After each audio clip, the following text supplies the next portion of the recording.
misinformation is a powerful force.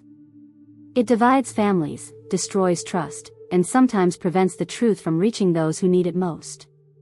This is what brought me to that packed auditorium on a sunny morning, with a clear mission: to debunk the myths that distort the perception of autism. But what I didn't know was that this journey would become much more personal and challenging than I could have ever imagined. The sound of voices echoed through the main corridor of the convention center.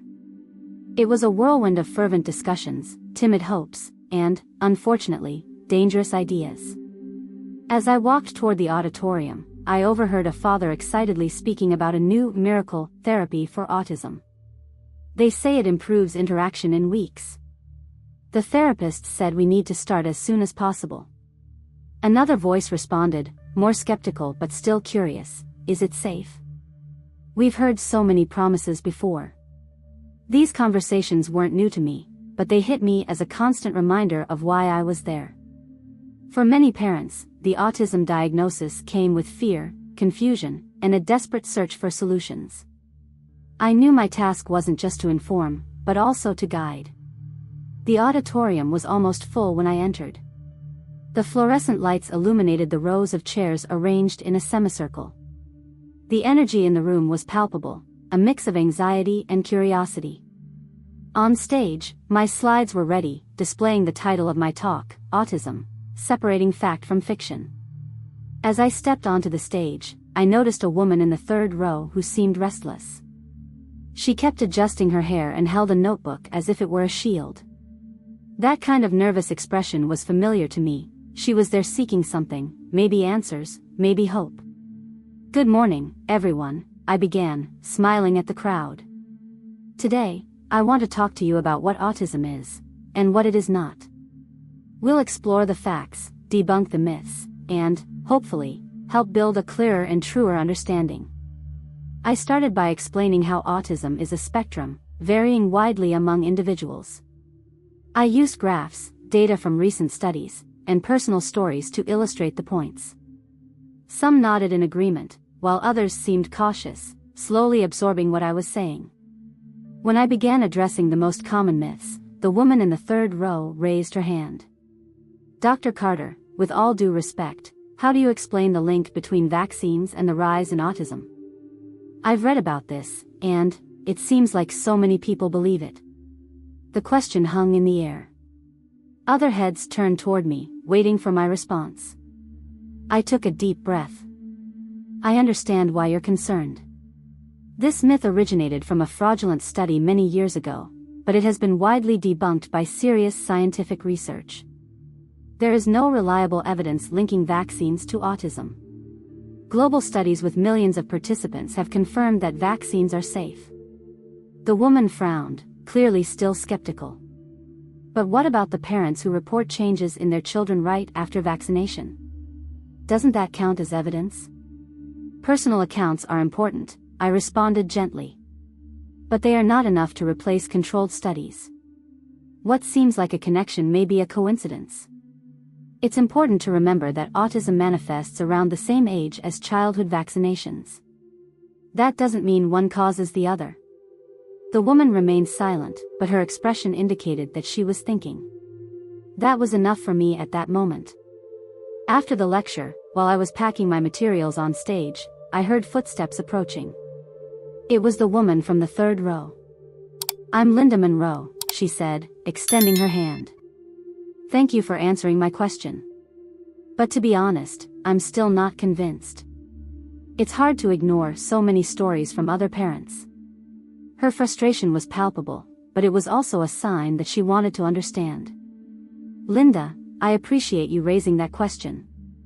It shows that you're open to exploring what's true. I know it's not easy to let go of something we've believed in for so long." She nodded, her eyes full of doubt. "I just want to protect my children. But now, I don't know who to trust." Before I could respond, I heard a familiar laugh behind me. It was James Abbott, my cynical colleague and friend. He approached with a wry smile. "Emily, still trying to change the world one person at a time?" "Yes, James. And do you still think it's impossible?" He shrugged. Not impossible, but unlikely. People prefer to believe what makes sense to them, even if it's wrong. It's more comfortable. Linda looked from one to the other, clearly intrigued by our exchange. James, you're wrong, I said, crossing my arms. People can change when they're given the right information. That's why we're here. He laughed again, but there was a tacit respect in his gaze. Good luck with that. After he left, Linda sighed. He's wrong about me. I want to change. I just need time to understand all of this. And you will, Linda, I said firmly. The fact that you're here, asking questions, is already a big step. Before leaving, Linda said something that surprised me. I'll watch your next lecture. I need to hear more. As I watched her walk away, I felt a mix of hope and responsibility. Linda wasn't just a mother with doubts. She was a reflection of so many others still trapped in the maze of misinformation. The next morning, I arrived early at the auditorium. The air, charged with anticipation, reminded me that for many people present, this would be one of the few opportunities to hear reliable information about autism. While I reviewed the slides for my next lecture, I received a message from Michael. I'm here. Where are you? Michael, my younger brother, was autistic. Growing up with him had been my greatest inspiration and the reason I dedicated myself to this cause. He rarely participated in events like this, preferring the tranquility of his routine. When he offered to come, I was both surprised and moved. A few minutes later, I saw Michael entering the auditorium. He seemed nervous, adjusting his glasses and avoiding eye contact with the people around him. I walked over to him, and he gave me a quick, uncomfortable hug as always. I can't believe you came, I said, smiling. Neither can I, he replied, giving a half smile. But I felt like I should be here. You always talk about autism, but I think it's time for people to hear from me too. My surprise was immediate. Michael had always been reserved, preferring to communicate in writing or in small circles. But something about him seemed different. Michael, this is amazing. I really want you to speak, but only if you feel ready. I'm ready, he said with determination. As we talked, Linda appeared. She hesitated when she saw us, but eventually walked over. Good morning, she said, looking at Michael with curiosity. Are you Dr. Carter's brother? Michael nodded. I am. My name is Michael. Linda smiled shyly. It's a pleasure to meet you. May I ask, what was it like growing up with autism? Michael looked at me, as if asking for permission. I nodded for him to continue. It was hard. Not because of autism, but because of the people around me. Most didn't understand, and that made me feel like a problem. I wasn't a problem. I just needed people to accept me as I am. Linda seemed deeply moved by his words. I never thought of it that way. I think I've always seen autism as something that needs to be fixed. Michael shrugged. That's the mentality of a lot of people. But autism isn't something that needs a cure. It's just a different way of being. That afternoon, Michael decided to accompany me to one of the parallel sessions of the conference. The panel was focused on alternative therapies, and I knew it would be a minefield of misinformation. The room was packed, with anxious parents and curious professionals. The main speaker was a charming man, with a strong voice and well-designed slides. He began describing his revolutionary therapy, which promised to dramatically improve communication and behavior in weeks. Michael, sitting beside me, crossed his arms and observed silently. When the speaker showed a before and after video of an autistic child who had supposedly been transformed by the therapy, Michael whispered to me, "This is ridiculous." I waited until the end of the presentation to raise my hand. "Excuse me, I have some questions about your approach. You mentioned drastic improvements, but could you share the data that supports these results? Are there peer-reviewed studies that back up its effectiveness?" The speaker hesitated but maintained his confident tone. "My therapy is based on years of practical experience, and the results speak for themselves. We don't always need studies to validate what works. Actually, we do, I retorted. Without rigorous studies, how can we ensure that your therapy is safe and effective? What you're promoting here isn't science, it's exploitation. The room fell silent. Some people began to murmur among themselves, while others looked confused. Michael, sitting beside me, raised his hand. The speaker seemed reluctant but gave him permission to speak. I'm Michael Carter, and I'm autistic, he began, his voice firm. I grew up hearing people say I needed to change, that something was wrong with me. But there wasn't. I don't need a cure. I don't need miracle therapies. I need people to accept me as I am and for the world to be more accessible for people like me. The room erupted in applause. The speaker, visibly uncomfortable, tried to regain control, but the impact of Michael's words was undeniable. When we left the room, Linda came after us. Her eyes were watery, and she held her notepad like a shield. Michael, you said exactly what I needed to hear, she said. My son deserves to be accepted for who he is. I need to be the mother he needs, not the mother who tries to fix him. Michael smiled shyly. Then you're on the right path. At that moment, I realized something had changed in Linda. She was no longer just a mother filled with doubts. She was becoming an advocate, ready to fight for her son and his future. The next day, Linda was different. When we met before my main lecture, she seemed more confident, but there was also a visible weight on her shoulders. I stayed up late, she said, holding her notepad.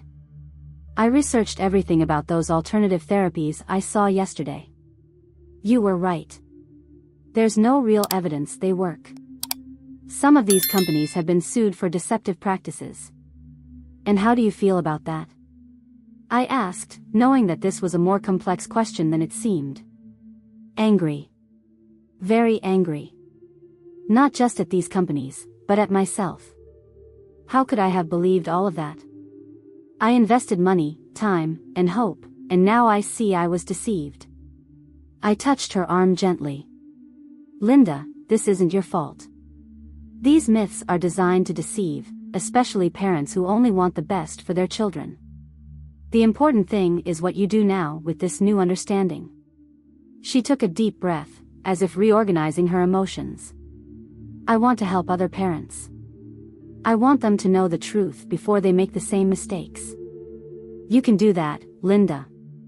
Your story has a unique impact. I can help you get started. At the main lecture, the auditorium was packed. People who had attended smaller sessions over the past few days were there, along with new faces. There was a tension in the air, as if everyone was waiting for something significant. When I stepped onto the stage, my words were intentional. Today, I want to share stories. Stories that reveal the strength and humanity of autistic people, but also stories that show the dangers of misinformation. I started with a simple slide showing headlines of conspiracy theories and promises of cures. As I explained how these ideas spread and the harm they caused, I noticed varied reactions from the audience. Some seemed uncomfortable, others nodded in agreement. Then, I paused. But it's not just science that proves these ideas are wrong. The voices of autistic people need to be heard. That's why I want you to hear from my brother, Michael. Michael stepped onto the stage with firm steps. He adjusted his glasses and took a deep breath before starting. My name is Michael Carter, and I'm autistic. Growing up being autistic wasn't easy. People always thought there was something wrong with me. They wanted me to change, to be like everyone else. That made me think, for a long time, that I was a problem. The silence in the auditorium was absolute. But I learned something: I'm not a problem.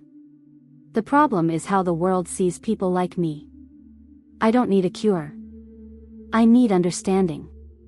And what I want to say to you, especially to the parents here, is that your children don't need to be fixed. They need you to stand by them. The applause was instant, but Michael raised his hand to ask for silence. This doesn't mean it will be easy. But believe me, your children are incredible the way they are. And when you start seeing them that way, they will flourish. The applause that followed was even more intense. As Michael left the stage, he exchanged looks with Linda, who seemed moved. When Michael left the stage, I grabbed the microphone again. "You heard my brother. He is one of the most incredible people I know, not because he changed, but because he is himself." I projected a graph showing the spending on alternative therapies over the last decade. Meanwhile, organizations profit billions by promoting the idea that people like Michael need to be different. But what we need is to invest in true support, education, accessibility, and acceptance. From the back of the auditorium, a hand raised. It was Linda. She was handed a microphone and stood up, her voice trembling at first, but gaining strength as she spoke. "My name is Linda Monroe. I'm the mother of an autistic child. For a long time, I believed in these cure promises. I thought I was doing what was best for my son. But after hearing Michael, I realized that what's best for him is something I wasn't giving him: acceptance." She paused, taking a deep breath. "Yes, I was deceived. But I also allowed my fear to guide me.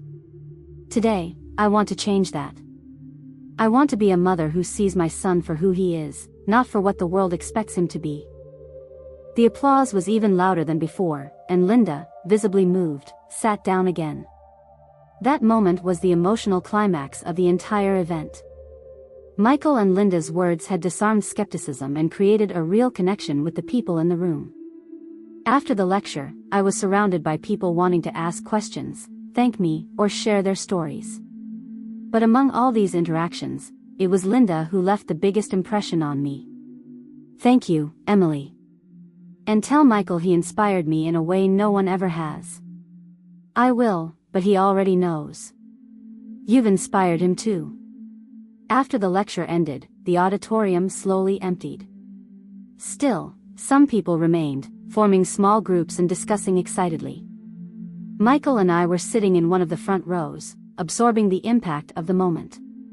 "You were amazing up there, Michael," I said, placing my hand on his shoulder.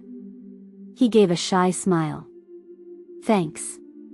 But it was different. I've never felt so exposed before, but at the same time, it felt good.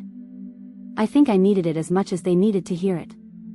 "And now, what do you think about doing this more often?" I asked. Michael hesitated, adjusting his glasses as he always did when he was deep in thought. "Maybe. I think I can help others understand what it means to be autistic. But I'll need you by my side. You'll never be alone in this, Michael. We're in this together." Later, Linda joined us, still holding her notepad.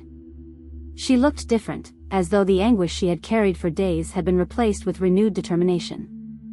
"I've been thinking about what I can do after all of this," she said, sitting next to us. "I want to create a space for moms like me, where we can learn from each other, share reliable information, and, above all, support our children in a genuine way." It was a simple but powerful plan.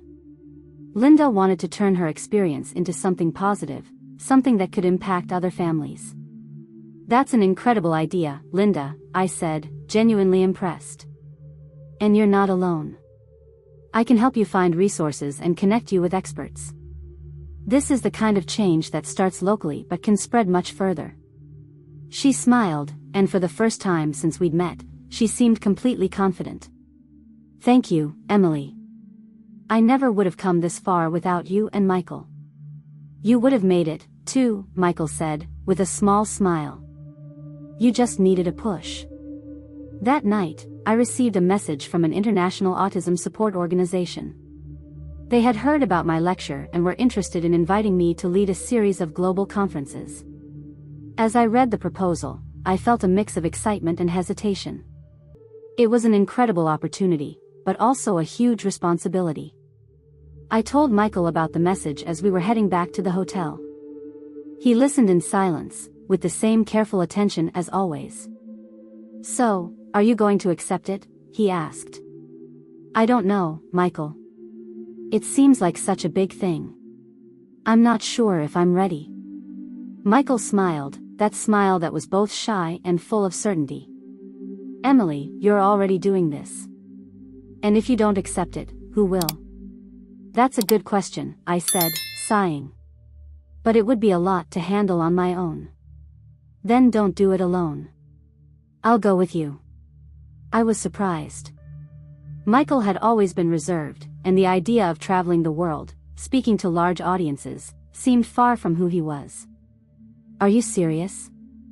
I asked. Yes. I think I'm ready to share my story for real. Besides, you'll need someone to correct your graphs. We both laughed, but the moment was serious. He was indeed ready to take this step. And because of that, I was, too. Okay, then. Let's do it together. A few months later, Linda sent an excited message. Her support group, called Spaces of Understanding, was officially formed and growing quickly. She had already organized in-person and virtual meetings, and the impact it was having in her community was visible. I never imagined I could do something like this, she said in one of our calls.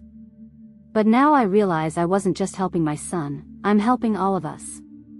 I'm so proud of you, Linda, I said sincerely. And know that this is just the beginning. On our first international trip, Michael and I met at the airport, ready to board. He seemed calmer than I expected, but was still observing everything with attention. So, where exactly are we going? He asked, even though he already knew the answer. First stop, London. Then Tokyo, Sydney, and a few more cities along the way. Michael looked out the window at the planes on the tarmac. I never thought I'd do something like this. But I guess it's important, right? It is, Michael. More than you can imagine. He nodded, with that smile I already knew so well. Do you think this will really make a difference? I thought for a moment before responding. Yes. Maybe we won't change the whole world at once, but every person who listens and understands is a victory. And you've seen that happen. Michael shrugged, but there was conviction in his voice when he said, I think the world needs more people like Linda. People who were on the other side but chose to change. I agreed. And that's exactly what we're trying to do, inspire more people like her. When the plane took off, I looked at Michael beside me. He was reading a book about music, lost in his thoughts. I smiled to myself, feeling a new wave of hope. Michael looked at me, noticing my smile. We're just getting started, aren't we? We are, Michael. We're just getting started.